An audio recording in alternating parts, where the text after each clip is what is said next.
Boa noite, sou eu, Amanda Cunha, do Amanda Cunha Advogados Reunidos. Bom, ontem eu fiz um post como uma espécie de enquete sobre temas de maior interesse e relevância para os colegas, honorários, sustentação oral e danos morais, e sua denominação correta, que são danos punitivos. Eu já tive até retorno acerca dessa escolha da ordem que gostariam que a gente colocasse aqui, mas hoje, durante o trabalho, durante o meu dia de trabalho, eu estava fazendo um novo tópico acerca de extinção de competência, que é uma coisa feita de ofício, de uma forma indevida, que está ocorrendo bastante nos juizados, e é extremamente incômodo, tem trazido muito espanto para todos nós, porque é flagrante a ilegalidade dessas extinções, principalmente com o advento do novo Código de Processo Civil. Então eu estava revendo umas anotações, não vou me aprofundar muito mesmo porque eu estou falando com colegas e tudo mais, eu tenho certeza que todo mundo tem a sua tese. Mas me preocupa muito, me perturba muito a retirada do direito do autor. Porque vejamos, a escolha foi feita, é feita para facilitação da defesa dos direitos do autor. Essa facilitação está prevista na Constituição Federal e também a previsibilidade essa facilitação ela se espelha no artigo 6º, inciso 8º do Código de Defesa do Consumidor, bem como no Código de Defesa do Consumidor em si. Então, o que é complicado? O nome do Instituto, por assim dizer, que foi abrangido, que foi englobado, é facilitação da defesa do direito. Se o juiz diz que o autor só pode dar entrada na sede do réu, ele retira essa facilitação. Porque vejamos bem, um autor pode ter domicílio em São Gonçalo, mas para ele pode ser mais fácil atuar no Rio e vice-versa. Eu tenho cliente que se tiver uma extinção, eu tive uma extinção, se ela for mantida, ele vai ter que sair do Rio para ir para comparecer à audiência em São Gonçalo. Ou seja, não vejo a facilitação. Eu vejo o juiz restringindo e retirando, na verdade, o direito de escolha que, numa pesquisa muito breve que eu fiz, está simplesmente em todos os lugares. Bom, para começar, como a gente está tratando de juizado, né, eu estou tratando de juizado aqui, foi para isso que eu me propus, já que tive essa ideia, porque eu estava fazendo, quis dividir com vocês. O que me chama a atenção, pulando diretamente, é o parágrafo único do artigo 4º da Lei 9.099, uma vez que todo mundo sabe que é da competência, então o seu caput fala, é competente para as causas previstas nessa lei, o juizado do fórum. Aí eu queria que vocês fossem comigo, me acompanhassem, para o parágrafo único. Em qualquer hipótese, poderá a ação ser proposta no fórum previsto no inciso 1 deste artigo. Qualquer hipótese. O enunciado, o entendimento que está extinguindo as ações no TJ vai totalmente de encontro a esse parágrafo único, quando determina que somente a sede. Ora, se o seu cliente tem domicílio em São Gonçalo e a sede é em São Paulo, ele só tem direito a entrar no domicílio dele, de São Gonçalo. Então, onde está o direito de escolha? Onde está a facilitação dos direitos? O que diz o inciso 1? O juizado do fórum, do domicílio do réu, sempre há de se observar que é sempre a primeira opção. Digamos que é a principal opção, né? Então, é como se o fórum do domicílio do autor fosse uma coisa subsidiária.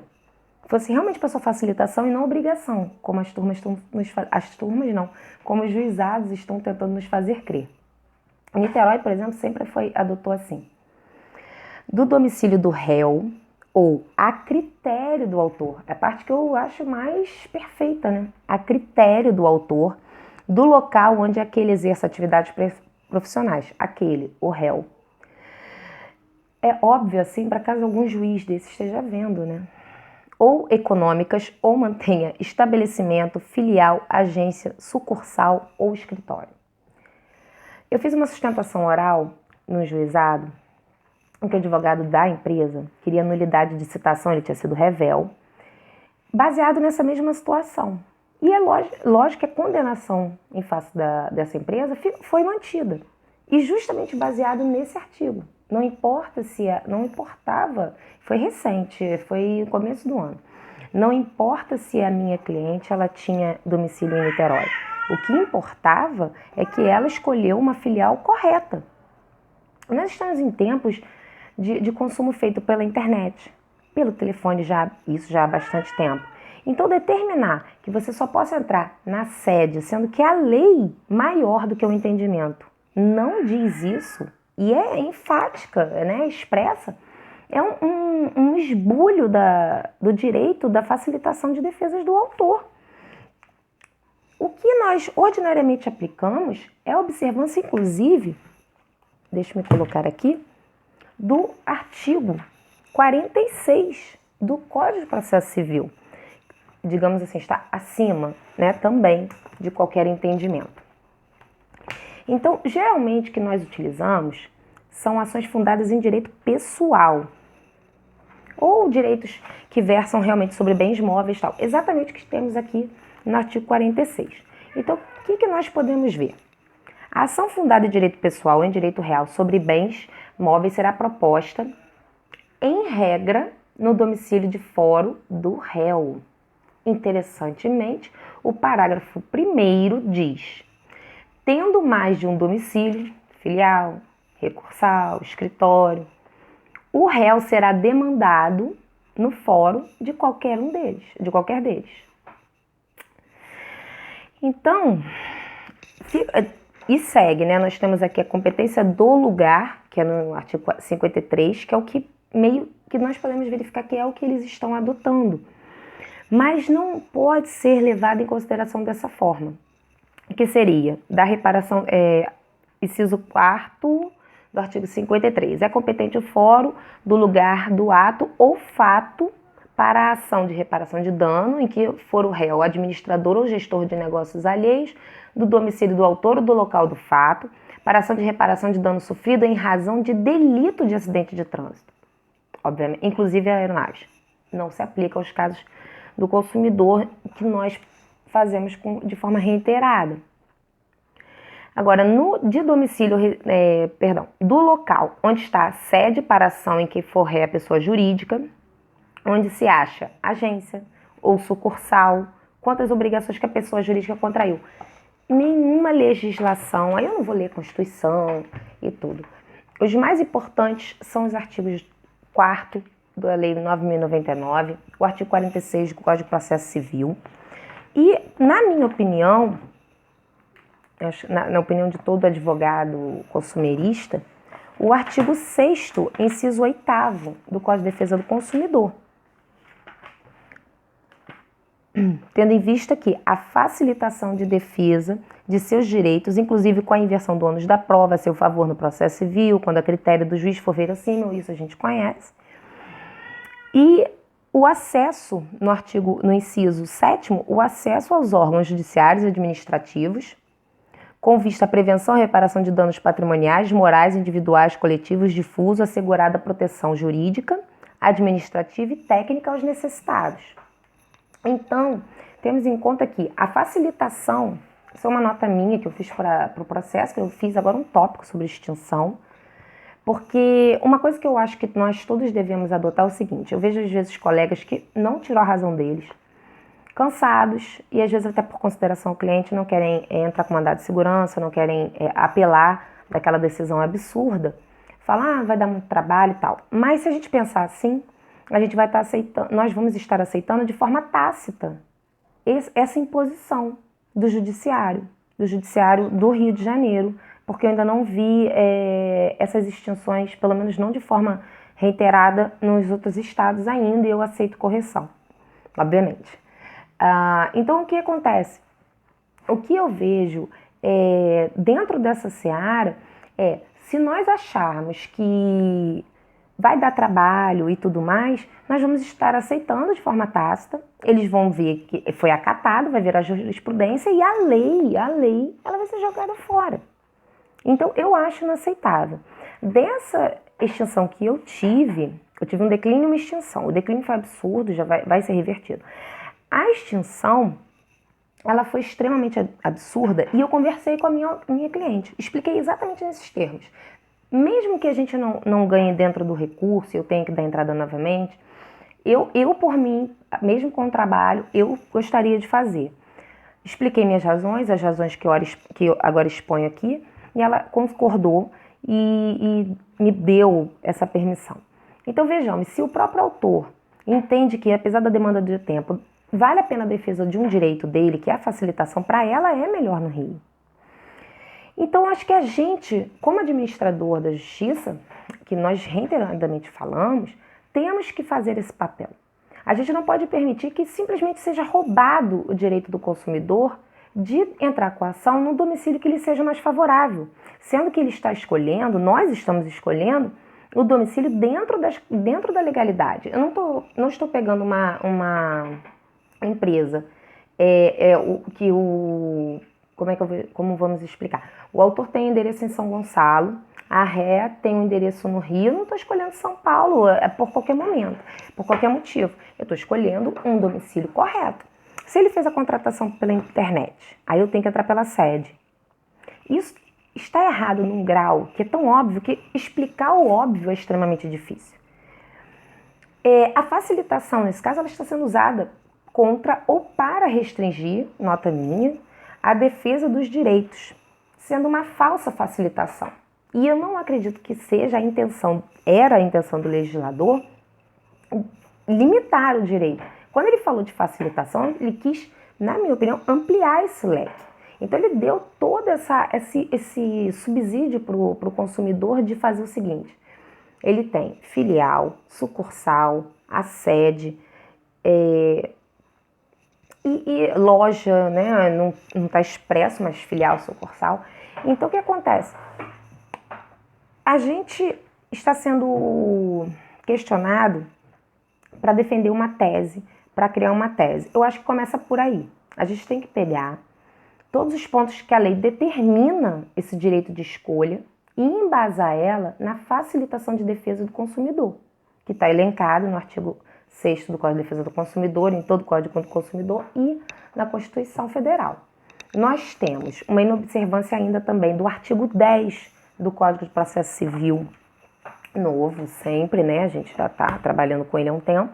Então, essa informação, essa menção, ela até me foi trazida à luz, por assim dizer, o óbvio, ontem, por um ex-professor meu que dá aula de processo civil, Alexandre Flecha, acredito que todo mundo conheça.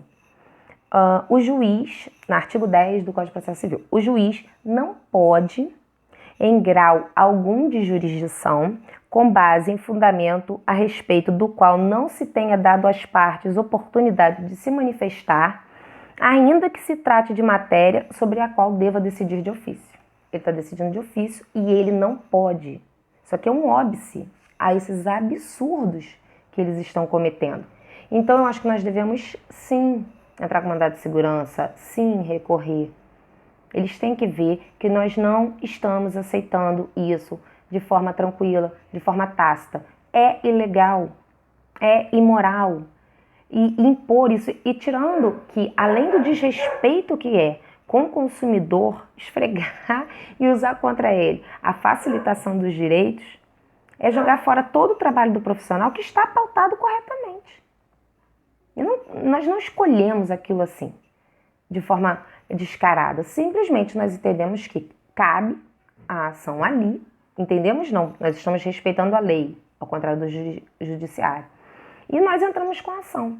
Então, tem todo um procedimento. Eles têm ali, por exemplo, tem uma tutela. Por que não verificou isso, então, e deu a decisão? Eles fizeram todo mundo perder tempo, comparecer a uma audiência, fazer perguntas, teve depoimento. Eu tive ação, na minha ação que teve extinção, teve depoimento do réu, oitiva de uma testemunha para extinguir.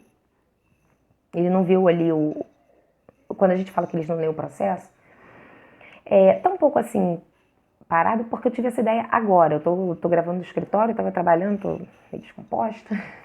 Então, o que acontece? Nós temos aqui a inobservância do artigo 10 do Código de Processo Civil e temos a ordem do artigo 46. Em regra, a gente tem que deixar isso grifado. Em regra, é o domicílio do réu. E a gente joga lá o parágrafo 1º, fora de qualquer um deles. Isso no artigo 46, que eu li para vocês, no parágrafo 1º. Então, como eu disse antes, é o que ordinariamente a gente aplica nas ações com base na relação de consumo. E nós devemos basear o artigo 4º, obviamente, da Lei 9.099, principalmente a expressão a critério do autor, em qualquer hipótese, que se encontra também no artigo, e também as proteções no artigo 6º.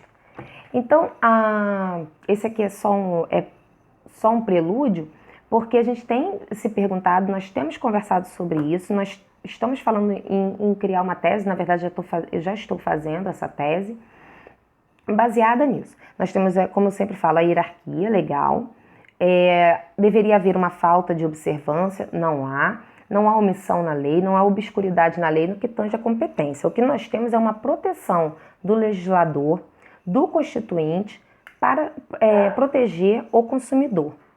O judiciário veio por algum motivo que não se sabe, eu não consigo saber qual, não consigo imaginar, ele vem e usurpa esse direito do autor de eleger o fórum que melhor se adapta às suas necessidades para facilitação dos seus direitos. Então, nós como advogados temos que enfrentar isso e fazer por onde mudar essas decisões. A gente vai submeter isso aos graus superiores e a gente vai reiteradamente lutar contra essa imposição. Eu não aceito essa imposição. Esse aviso, esse enunciado, eu estava até com ele aqui agora, não vou interromper para isso que eu já estou finalizando. Esse enunciado, ele foi muito estranho, porque ele é antigo, ele é de 2008 e vem assim, com a redação dada em março de 2016. O que fez eles mudarem do nada para essa imposição que traz uma limitação? Porque na prática, o autor hoje em dia ficou praticamente só com o endereço dele. Raras são as empresas que têm sede, por exemplo, na capital, no Rio de Janeiro. Então, ele não pode mais se utilizar da lei. Ele tem que se utilizar de uma coisa obscura. O advogado recém-formado também ele já tem que saber que tem uma regra obscura dentro do juizado. Quando eu comecei a atuar, eu já estranhava o seguinte, eu saía do 27º, fiz um acordo lá. Mas acabei de fazer um acordo igual, doutora. Mas aqui a gente tem um entendimento diferente. Isso tinha que ser unificado. A gente não pode ter que ficar se adaptando a leis pequenininhas. Cada juizado tem uma lei. Parece até, mal falando, uma questão que eu estou tratando aqui junto com o Ministério Público de São Gonçalo. Estou tentando, né? Que é a questão do trânsito. Eu falo que aqui a gente tem um código de trânsito SG, Código de Trânsito de São Gonçalo. Ninguém liga a seta, ninguém sabe dar ré, ninguém respeita o sinal, pedestre. E ao que parece, o TJ tem um Código de Processo Civil próprio. Não quero julgar causas de quem não mora no Rio, não quero fazer isso, não vou fazer isso e pronto. E quando ele não pode fazer a extinção, ele retira o dano moral, que é um tema que eu estou elaborando e vou tratar depois, conforme eu já tive o retorno, que é o que parece um dos que todo mundo quer ouvir alguém falar, para poder até ter uma ideia aí. Então, quer dizer, então eu gostaria de reiterar duas coisas. Na falta de omissão legal, ou seja, sendo a lei expressa concedendo o direito do autor eleger o fórum, ou seja, ao seu critério, nós devemos insistir em dar entrada nas ações como a gente tem que dar, sem temor algum. Estamos corretos. Em caso de extinção, como está aqui no artigo 10 do Código de Processo Civil, mandado de segurança. É a medida, é o remédio mais eficaz no momento. Consultei 2 processualistas e eles confirmaram isso. Um já citei, que é Alexandre Flecha. E eu acho que nesses casos, e a gente não aceitar de forma tácita simplesmente aceitando a extinção e dando entrada de novo, tendo todo esse retrabalho. Converse com o seu cliente, explique. Claro que em determinados casos, se for melhor, dependendo da medida, a gente também não pode ser recalcitrante. Mas eu entendo que, no geral, a gente deve insistir sim, porque não é um caso individual. A gente, na verdade, está se insurgindo ante um movimento de extinção do direito do autor. Eu não entendo o que está acontecendo com o judiciário, que ele declarou essa guerra ao autor. E eu não vejo isso sendo nacional, apesar dos problemas tem, mas eu vejo isso como uma crise maior do estado do Rio de Janeiro, porque eu tenho pesquisado bastante juntamente com outros colegas também. Então eu vou finalizar aqui, trazendo só esse apanhado geral, ficou até um pouco maior do que eu gostaria, dizendo isso, que em vista da legislação vigente, esse enunciado do TJ ele não pode se sustentar. Então, eu estou pensando, inclusive, em fazer um abaixo-assinado só para mostrar quantas pessoas se insurgem quanto a isso. E a gente pode juntar o nosso dossiê, um dossiê que estamos montando no movimento Advogados Unidos, em face dos abusos do Poder Judiciário, que eu já comentei aqui no canal. Então, com isso, com essa postagem, eu gostaria de agradecer, mais uma vez, como sempre, a atenção dada. E gostaria também do retorno, sugestões, críticas, e que vocês se inscrevessem no canal e sempre dizendo o que vocês gostariam de discutir, de falar. Lembrando que, querendo que a gente elabore alguma coisa mais prática, mais objetiva, também, por favor, não fiquem inibidos em colocar suas críticas moderadas no nosso canal, né, na parte de comentários. Então, uma boa noite a todos, um bom descanso.